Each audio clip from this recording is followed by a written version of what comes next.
Let's head out to Springfield, Missouri for a pivotal FCS matchup between the South Dakota State Jackrabbits, 9-2, hit the road to take on the 8-3 Missouri State Bears. And I don't know what happened with the typo there. It's Missouri State, not State. That's my apology. 3 p.m. kickoff on ESPN Plus at Robert W. Plaster Stadium. And before we get into our predictions, just want to give a shout out to our good friend Aaron from Springfield area, lived up there in Missouri, and shout out to my dad as well, also from Springfield, Missouri. So this game hits very close to home. Going to be a great matchup, great atmosphere. Love these two programs in the Mountain Valley Football Conference. What a cool name, Brad. Mountain Valley. I love it. Love it, love it, love it. The FCS games are always prevalent on our list to call, and we've got another great one come this Saturday. Brad, I'll turn it over to you. We've talked about these two teams pretty much the whole season throughout this year, and they've both progressed very well. Thoughts on this game and who comes out on top in Springfield, Missouri? Yeah, Nate, I want to say, to our FCS viewers, man, we really appreciate y'all. This is something that we just, enjoy doing. And just to be completely honest, sometimes it's tough on us to gather information, but, we try to do our best. But these FCS games are so much fun. And Nate and I were just talking that we're looking forward to the FCS playoffs, and we're probably going to have a little playoff bracket. And so it's going to be fun. But thank y'all to the FCS viewers. We love being able to talk about, the football that you love and get to follow. This one's a fun one. Of course, we've talked about South Dakota State, but Missouri Nate has got a really, really good team.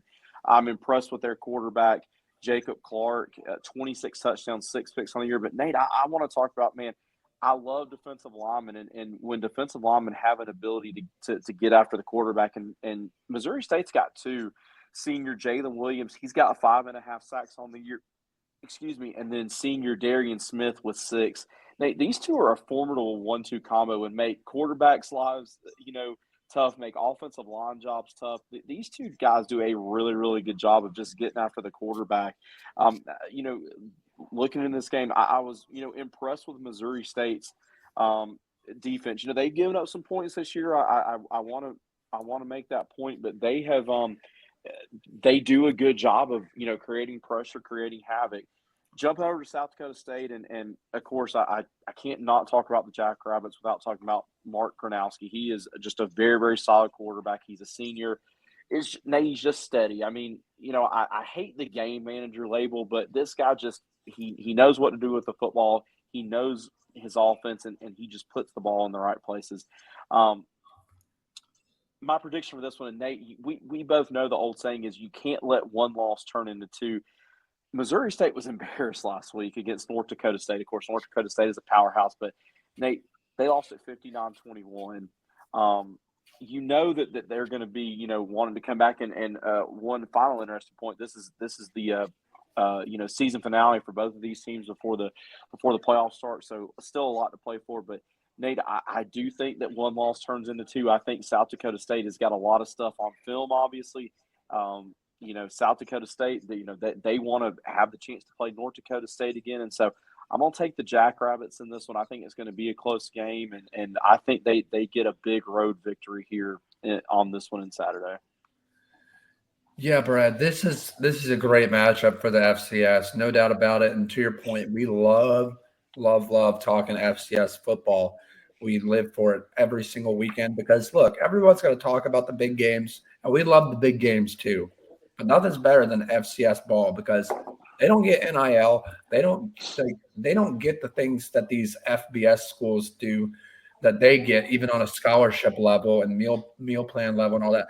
These guys that play here, they love ball and they live for it. And it doesn't matter if they're making $2 working part-time at the Dollar General or if they're making $2 million, they're going to play. And so props to these players and these coaches. They put in a lot of time and effort, just as much as they do at the SEC and Big Ten level. This is a year-round job for them. And so I just want to give my props to these players and these coaching staffs and admins. So great job putting this stuff together. The FCS playoffs, in my opinion, the new college football format can learn a thing or two from them because I've watched the FCS playoffs for a few years now and really focused in on it over the last couple of years. And Brad, I think you would agree. It's very well organized, and you never hear fans complain. They just love watching playoff ball in the FCS. So with that being said, for this game specifically, 9-2 versus 8-3, it could go either way. When you look at these two quarterbacks, though, Brad, I got to think both of them are they look 35 years old with a 401k. I mean, when I looked at these guys' profiles, I'm like, wait a minute, is that the quarterback or the offensive coordinator? Because if I saw right, that dude looks like he's 35. And I'm speaking of you, Jacob Clark of Missouri State.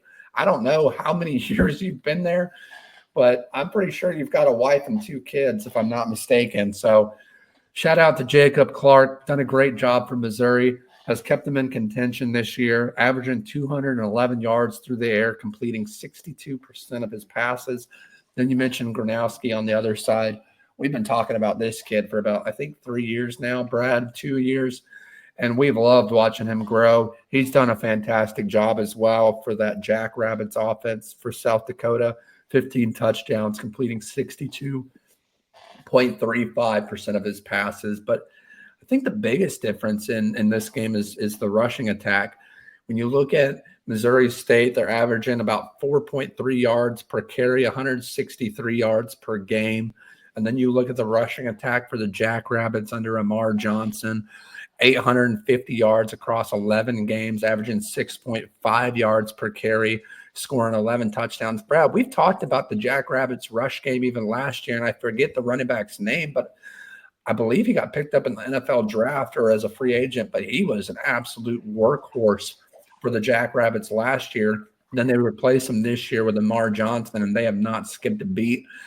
I just think the offensive line up front is going to be too strong for South Dakota. I think South Dakota State's front offense and defensive line is going to be too strong for Missouri State, but I think Missouri State's going to put up a fight. We saw them lose badly to North Dakota State. We get it. North Dakota State's a powerhouse, but hey, it's host South Dakota State, and you got to turn right back around and play these guys at home. So they better get up for this one if they want to have a chance at winning. But for this show and for my sake, I think I'm going to go with the South Dakota State Jackrabbits. I think it's a close game, but I think South Dakota State wins by 7 or more in this one. We'll say 7. Now there's a dog barking above me, so I apologize. But, yeah, give me South Dakota State in a close one by 7 points. Let us know down in the comments who you think is going to come out on top in Springfield, Missouri for this FCS heavyweight matchup. And stay tuned for our upcoming episode for the FCS playoff bracket. You're not going to want to miss out.